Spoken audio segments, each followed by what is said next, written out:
सुलेखा और केशव ने मोतीनगर में एक नया घर खरीदा था। पहले वो दोनों किराए के मकान में रहा करते थे। नया घर था तो काम भी बहुत था। घर का सारा सामान इधर उधर फैला पड़ा था। उनके पास एक कुत्ता भी था जिसका नाम शेरू था। केशव, वहाँ से यहाँ सामान शिफ्ट करने में बहुत हालत खराब हो गई। मैं बहुत थक गई हूँ। किसी नौकरानी का बंदोबस्त करो ना। सुलेखा, हम यहाँ अभी अभी नए आए हैं, इतनी जल्दी नौकरानी मिलना मुश्किल है। तभी दरवाजे की घंटी बजती है। सुलेखा दरवाजा खोलती है। कौन हो तुम? वो औरत काम वाली होती है, शांति। मेम साहिब, मैं नौकरानी है, शांति। है नौकरानी? इतनी जल्दी? केशव, जल्दी इधर आओ। अभी हम नौकरानी की ही बात कर रहे थे और देखो ना, नौकरानी आ भी गई। अरे सुलेखा, अभी तो हम यहाँ नए नए आए हैं, इसे कैसे पता कि हमें नौकरानी की जरूरत है? तुम ज्यादा मत सोचो, बस मुझे नौकरानी मिल गई और क्या। मैंने आप लोगों को यहाँ आते देखा। नए नए आए हैं तो नौकरानी की जरूरत तो होगी। मैं इसी सोसाइटी में काम करने आती हूँ। अच्छा ठीक है, तुम आज से ही काम शुरू कर दो। आज से क्या, अभी से। ठीक है। शांति को देखकर कुत्ता भौंकने लगता है, पर कुत्ते पर कोई ध्यान नहीं देता कि क्यों भौंक रहा है। सुलेखा आराम से सोफे पर बैठ जाती है। केशव ऑफिस चला जाता है और शांति काम में लग जाती है।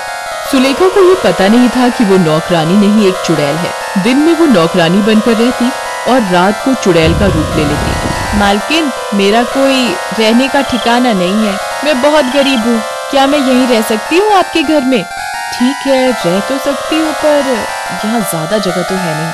तो तुम स्टोर रूम में रह सकती हो। बस, मुझे और क्या चाहिए? मेरा काम तो हो गया।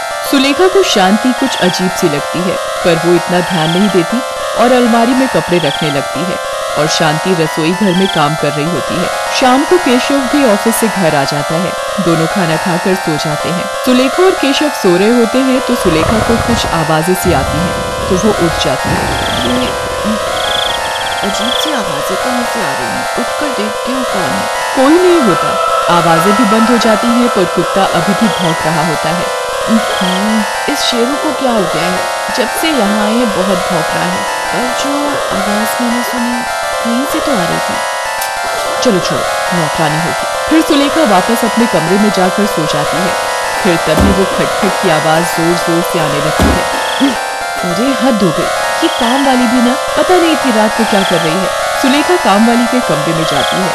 कमरे का दरवाजा हल्का सा खुला होता है तो वो उसमें से झांक कर देखती है। वो काम वाली को देखकर बहुत डर जाती है। वो देखती है कि काम वाली ने एक चुड़ैल का रूप ले लिया है और वो चूहा पकड़कर खा रही है। सुलेखा केशव को उठाने जाती है। केशव, केशव उठो, वो नौकरानी। क्या हुआ नौकरानी को? सोने दो ना, अब इतनी रात में भी क्या नौकरानी से काम कराओगी? अरे नहीं ना, तुम सुनो तो, वो नौकरानी अपने कमरे में चूहा खा रही है।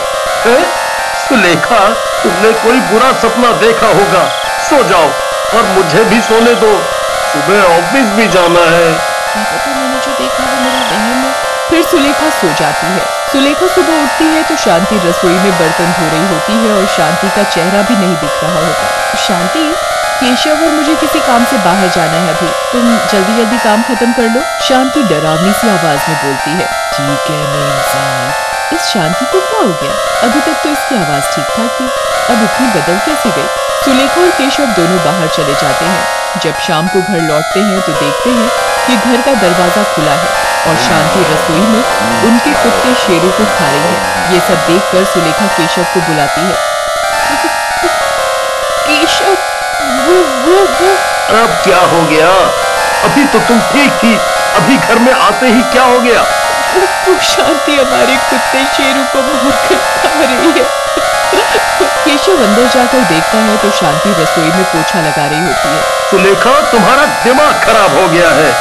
देखो जरा, वो बेचारी तो पोछा लगा रही है।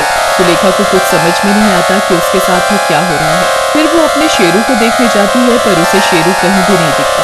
सुलेखा मन में सोचती है कि अगर फिर से केशव को बोलूंगी शेरू के बारे में तो वो फिर से मुझ पर गुस्सा करेंगे। रात हो जाती है, दोनों सो जाते हैं, पर सुलेखा को नींद नहीं आ रही होती तो वो खिड़की से बाहर झांक रही होती है। तभी क्या देखती है कि शांति सोसाइटी में चुड़ैल बनकर घूम रही है।